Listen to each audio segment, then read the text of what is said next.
Hey there, fellow movie enthusiast. Have you ever taken a nostalgic trip down memory lane and watched the classic 1975 flick, Death Race 2000?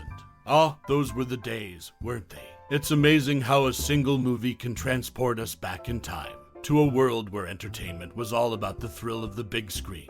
I can't help but wonder if you recall those heart-pounding moments, larger-than-life characters, and unforgettable experiences that this iconic film brought to life. Did you cheer for Frankenstein as he raced through the perilous death race? Or did you have a soft spot for the quirky and eccentric characters that made this dystopian world so unforgettable?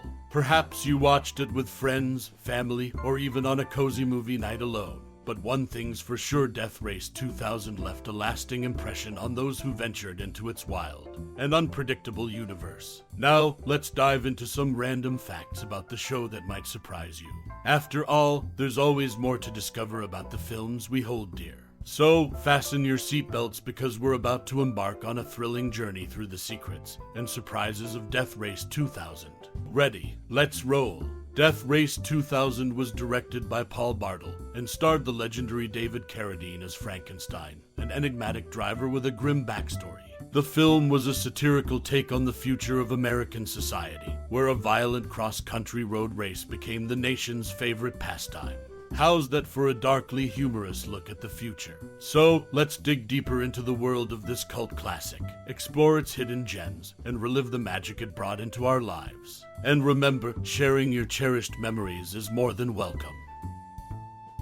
Death Race 2000, a 1975 cult classic directed by Paul Bartle, is a darkly satirical dystopian film set in a future where a totalitarian government organizes a deadly cross-country race as a form of mass entertainment. A movie originated from a short story by Ib Melchior and quickly gained notoriety for its over-the-top violence and black humor. Iconic characters like Frankenstein, the Enigmatic, and Masked Driver and his rival, Machine Gun Joe, became memorable figures in the world of cult cinema. The film's unique style juxtaposes gruesome deaths and political commentary with a campy, almost comical tone, creating a distinctive blend of satire and action. Death Race 2000 had a significant impact on popular culture, influencing subsequent films and video games that explored similar themes of dystopia, violence, and government control. It remains a cult classic, celebrated for its audacious storytelling and dark humor, making it a must-watch for fans of unconventional cinema.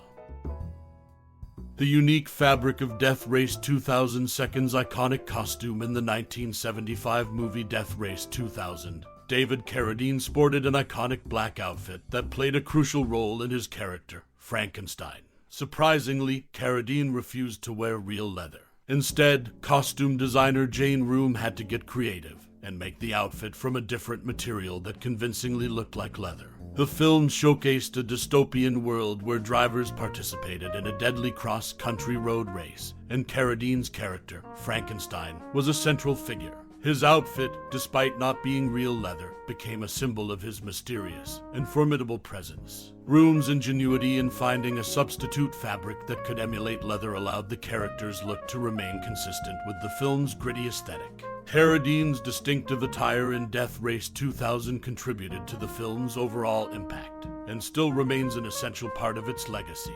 The decision to use an alternative fabric, while surprising, added a unique touch to the character and the movie itself. Roger Corman, the mind behind the 1975 movie Death Race 2000, originally had serious intentions for the film. He wrote a screenplay that took a dark and intense approach to the story. However, Corman felt it didn't quite work and even described it as kind of vile. To better suit the dark material, he had Robert Tom rewrite the screenplay treatment, shifting the film's tone towards black comedy. The race scenes in the film, including the opening track and grandstand scenes, were shot at the Ontario Motor Speedway near Los Angeles, California. This location provided a realistic backdrop for the high-speed, deadly races that are central to the film's plot. David Carradine, who played the enigmatic driver Frankenstein, took on the role as a deliberate career move. He had just finished his stint as the kung fu character on television, and he wanted to shed that image. Carradine explained, the idea actually was, no, 1. If you walk off a television series, you better do a movie right away or you might never get to do one.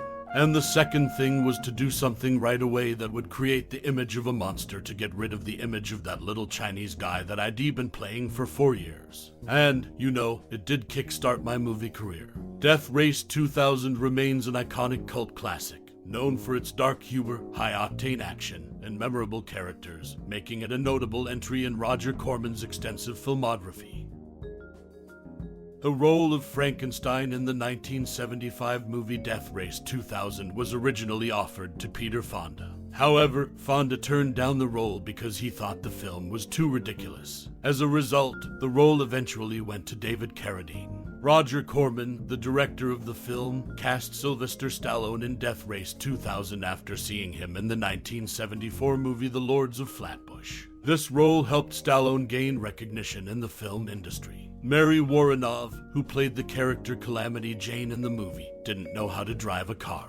To address this, a stunt driver handled all the actual driving for her in the film. For close-up shots, Woronov sat in a car towed behind a truck with a camera crew.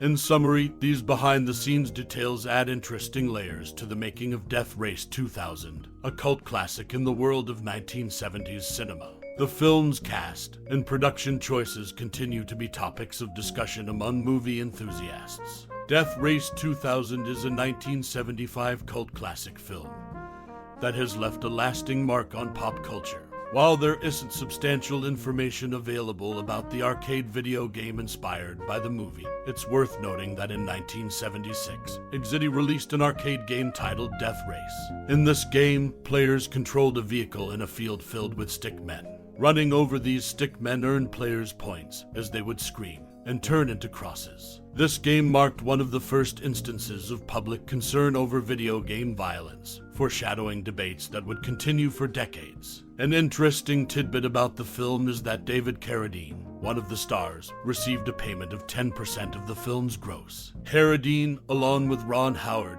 is one of the only stars of Roger Corman Productions to ever receive a percentage of the gross, highlighting his significant role in the movie. Furthermore, Death Race 2000 is loosely based on a short story called The Racer by Ib Melchior. While the basic premise remains the same, a deadly cross-country road race, the characters and incidents in the movie differ significantly from the original story. Notably, the short story doesn't feature characters like Mr. President or the special driver, Frankenstein. In conclusion, Death Race 2000 is not only a memorable film from 1975, but also a source of interesting connections to the world of video games and unique payment arrangements for its stars. As we draw the curtains on our journey through the iconic film, Death Race 2000, I invite you to take a moment to reflect on your personal connection with this cinematic masterpiece. This 1975 classic isn't just a movie, it's a time capsule that encapsulates the essence of a bygone era where action, satire, and dark humor collided on the silver screen. Perhaps you recall the thrill of watching Frankenstein, the enigmatic anti-hero racing through a dystopian America, or the biting social commentary woven into the plot. Maybe you have your own unique perspective on the film's bold, over-the-top style, and its commentary on the absurdity of our world. Whether you love it for its campy charm or the underlying critique of society, Death Race 2000 has left an indelible mark on all who've experienced it.